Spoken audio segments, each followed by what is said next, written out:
kami nanti tentunya akan melakukan upaya-upaya seperti mencoba untuk melakukan komunikasi kekeluargaan.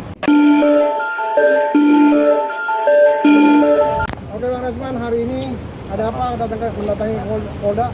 Pak Sunan dulu. Oke. Iya Bang. Ya, kami saat ini ditugaskan khusus oleh Vicky Prasetyo, saya dan Bang Rasman terkait persoalan apa yang dialami oleh Vicky saat ini. Artinya kami diberikan kuasa khusus, ya, terpisah dengan kuasa sebelumnya, yang dimana Vicky dan keluarga besar Vicky merasa sangat dirugikan, ya, oleh saudari Angel, sehingga kami nanti tentunya akan melakukan upaya-upaya seperti mencoba untuk melakukan komunikasi kekeluargaan maupun jalur hukum.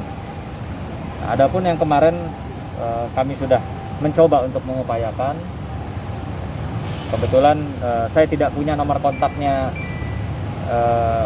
Ibu Angel, sehingga saya minta tolong melalui Mbak Putri, yang dimana Mbak Putri kebetulan sampai per hari ini tadi juga sama saya menunjukkan ada komunikasi yang baik antara Mbak Putri dan Angel, sehingga kemarin saya minta tolong untuk menyambungkan, untuk menjembatani saya ketemu dengan Mbak Angel. Namun demikian Mbak Putri menyampaikan bahwa saat ini kami belum bisa bertemu lah, gitu. Belum bisa bertemu, berkomunikasi, sehingga niat baik dari kami selaku tim kuasa hukum Vicky dan niat baik daripada Vicky dan keluarga belum bisa bertemu untuk membicarakan bagaimana kasus ini ke depan. Oke Bang, target Vicky untuk keluar kapan Bang?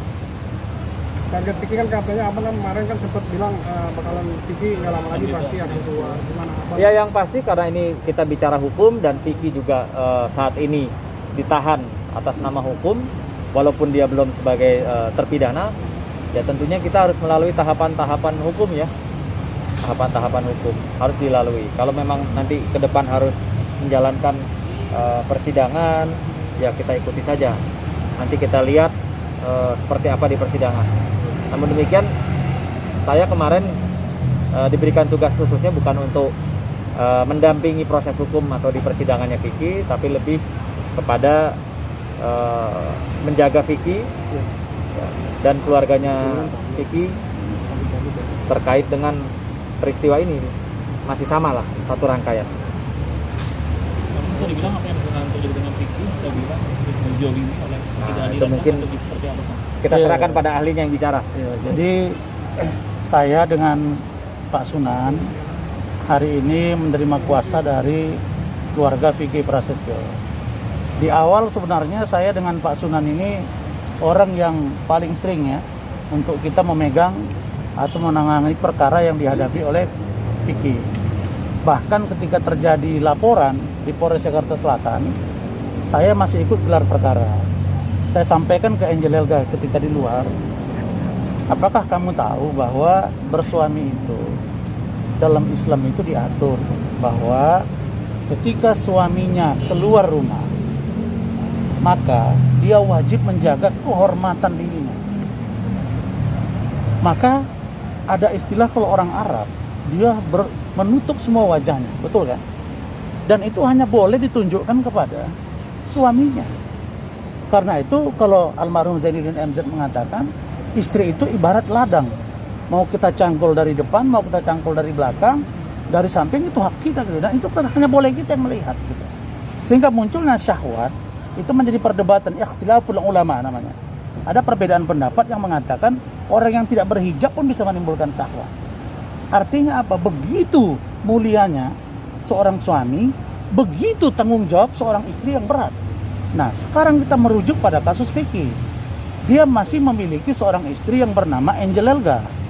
Ketika dia ada masalah rumah, itu wajar ada perbedaan pendapat apakah pisah ranjang tapi dalam satu rumah, apakah meninggalkan rumah. Sepanjang tidak dilafazkan talak, maka sepanjang itu tidak ada perceraian, kecuali ditinggalkan bertahun-tahun dalam koridor Islam, tidak dinafkahi zahir dan batin. Nah, pada satu malam Vicky datang, dia menemukan istrinya sedang berdua-duaan dengan seorang laki-laki yang bukan muhrimnya. Maka harusnya menurut saya polisi membuat pendekatan sosiologis dan psikologis.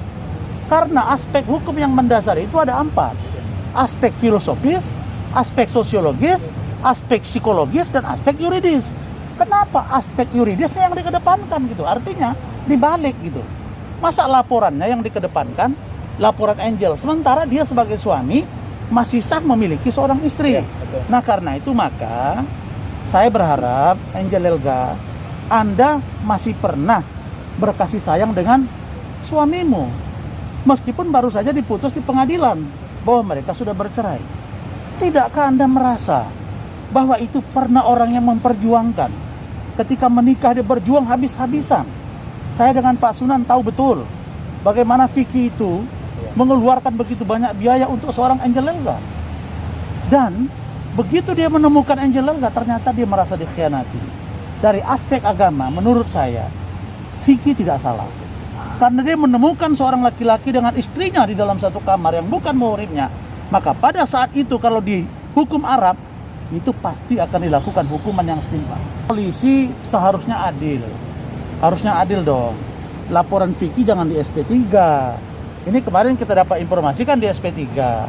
Sementara dari aspek pendekatan agama harusnya itu diperhatikan. Nah, saya berharap majelis hakim bisa menilai bahwa Vicky ini sedang memperjuangkan haknya, sedang memperlihatkan kepada publik bahwa ada seorang istri yang diduga melakukan tindakan yang menyalahi agama, jelas menyalahi agama.